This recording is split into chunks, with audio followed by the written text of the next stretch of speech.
3,5 menit dari bangun tidur. Dokter, narko, spesialis saraf.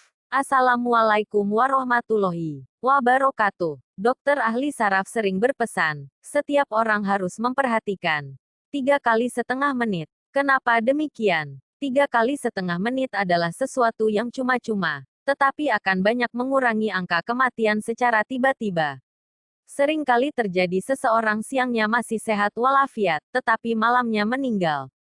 Tidak jarang kita mendengar cerita orang. Kemarin saya masih ngobrol dengan dia, kenapa tiba-tiba dia meninggal. Penyebabnya adalah ketika bangun malam untuk ke kamar mandi sering dilakukan secara terlalu cepat. Begitu berdiri, otak kekurangan darah. Mengapa perlu 3,5 menit?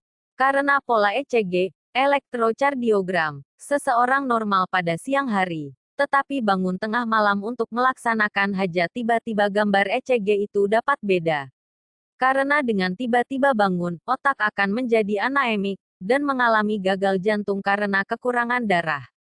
Dianjurkan oleh para ahli untuk menjalankan 3,5 menit, yakni 1. Bila terbangun, jangan langsung turun dari tempat tidur, tetapi berbaringlah selama setengah menit. 2. Duduk di tempat tidur selama setengah menit. 3. Turunkan kaki dan duduk di tepi ranjang selama setengah menit. Setelah 3,5 menit yang dilakukan tanpa harus membayar sesen pun, otak tidak akan anaemik dan jantung tidak akan mengalami kegagalan, mengurangi jatuh dan meninggal ketika bangun tengah malam. Pernah setelah membaca tulisan ini, seorang usia lanjut menangis menyesali kenapa tidak mengetahui hal ini jauh-jauh hari. 2 tahun lalu dia bangun tengah malam untuk buang air kecil. Di kamar mandi tiba-tiba terasa dunia berputar dan jatuh. Akibatnya dia sekarang mengalami kelumpuhan dan tidak bisa meninggalkan tempat tidur. Tulang punggungnya mengalami cedera. Kalau saja dia mengetahui hal ini sebelumnya, tentu tidak harus menderita selama ini.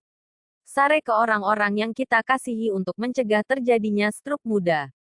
Semoga bermanfaat. Salam sehat. Tetap semangat. Semoga info ini bermanfaat. Dari pesan WhatsApp Alumas Group. Tanggal 28 Mei tahun 2020. Pukul 7:03. Terima kasih.